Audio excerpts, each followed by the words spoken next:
हाय दोस्तों, आपका स्वागत है हमारे यूट्यूब चैनल पे।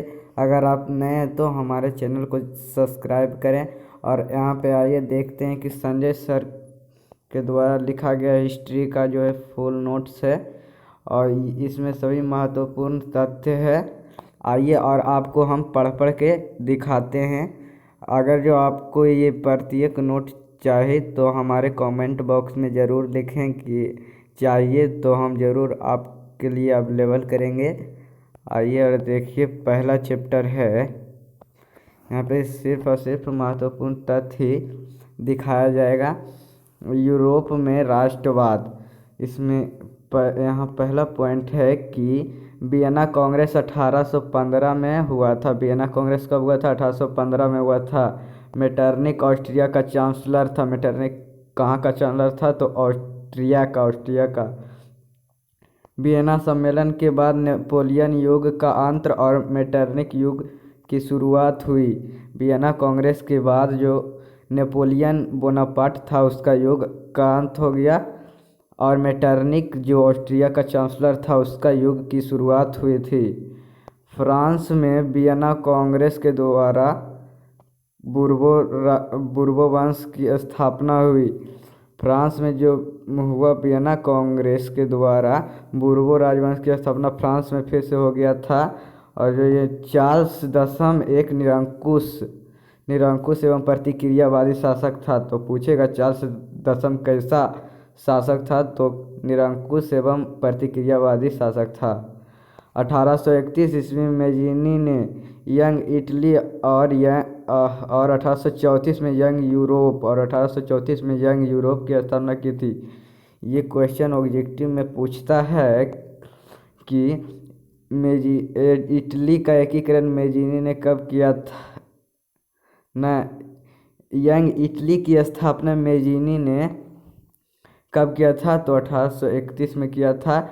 और यंग यूरोप की स्थापना कब हुआ? तो 1834 ईस्वी में हुआ। किसने किया? तो मेजीनी ने किया। अगला पॉइंट है, विक्टर एमेनुअल ने काउंट काबूर को प्रधानमंत्री के पद पर नियुक्त किया था। पूछेगा कि विक्टर एमेनुअल ने काउंट काबूर को किस पद पर नियुक्त किया था? तो प्रधानमंत्री के पद पर नियुक्त किया था। गैरीबाल्डी पेशे से क्या थे? तो नाविक थे। गैरीबाल्डी पेशे से क्या थे? नाविक थे। और ये आगे देखते हैं। आगे कह रहा है कि 1862 में दुर्भाग्यवश काउंट काबूर की मृत्यु हो गई। तो पूछेगा काउंट काबूर की मृत्यु कब हुआ? तो 1862 ईस्वी में हुआ। इटली के एकीकरण में मेजीनी का महत्वपूर्ण योगदान था। जैसा कि आप जानते होंगे कि इटली के एकीकरण में मेजीनी का महत्वपूर्ण योगदान था, क्योंकि उसने बहुत ही योगदान निभाया था इटली के एकीकरण में मेजीनी। हीगेल क्या थे? तो दार्शनिक थे। हीगेल एक दार्शनिक थे जो कि बिस्मार्क जो थे हीगेल के विचारों से प्रभावित थे। जोल्वेरिन एक व्यापारिक संस्था थी। जोल्वेरिन क्या थी? तो एक व्यापारिक संस्था थी।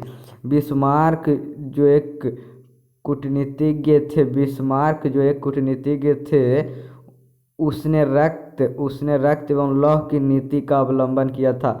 पूछेगा कि रक्त एवं लौह का अवलंबन किसने किया? रक्त एवं लौह नीति का अवलंबन किसने किया? तो बिस्मार्क ने किया। 1870 ईस्वी में सेडान का युद्ध हुआ था। हाँ, किस वर्ष सेडान का युद्ध हुआ था? तो 1870 ईस्वी में हुआ था। फ्रैंकफर्ट की संधि 10 मई 1871 को हुआ। फ्रैंकफर्ट की संधि 10 मई 1871 में हुआ। अगर यहीं आपसे पूछ दिया जाए कि जर्मनी और इटली का एकीकरण कब हुआ, तो इसका आंसर आप लोग कमेंट बॉक्स में ज़रूर लिखें। तो इसका आंसर आप लोग कमेंट बॉक्स में लिखें। आइए अगला पॉइंट देखते हैं कि हंगरी की राजधानी बुडापेस्ट है। हंगरी की राजधानी कहाँ है? तो बुडापेस्ट। 1829 एड्रियानोपुल की संधि तुर्की में हुई थी। 1829 में एड्रियानोपुल की संधि कहाँ हुई थी? तो तुर्की में हुई थी। का शासक टीपू सुल्तान था। मैसूर का शासक टीपू सुल्तान था। और इटली एवं जर्मनी वर्तमान में यूरोप महादेश के अंतर्गत आते हैं। पूछेगा कि इटली एवं जर्मनी वर्तमान में किस महादेश के अंतर्गत आते हैं, तो यूरोप महादेश के अंतर्गत आते हैं। फ्रांस में वियना कांग्रेस के द्वारा बूर्बो राजवंश की पुनः स्थापना की गई। फ्रांस में जो है वियना कांग्रेस के द्वारा बूर्बो वंश की पुनः स्थापना की गई थी, जैसा कि हम पहले भी देख चुके हैं। इटली एवं जर्मनी के एकीकरण के विरुद्ध ऑस्ट्रिया था। पूछेगा कि इटली और जर्मनी के विरुद्ध में कौन सा देश था, तो ऑस्ट्रिया था। ऑस्ट्रिया का चांसलर कौन था, तो मेटरनिक था। मेटरनिक था। ऑस्ट्रिया का चांसलर कौन था, तो मेटरनिक था। आइए आगे देखते हैं। हाँ, यहाँ थे। ऑस्ट्रिया का चांसलर कौन सा, तो मेटरनिक था।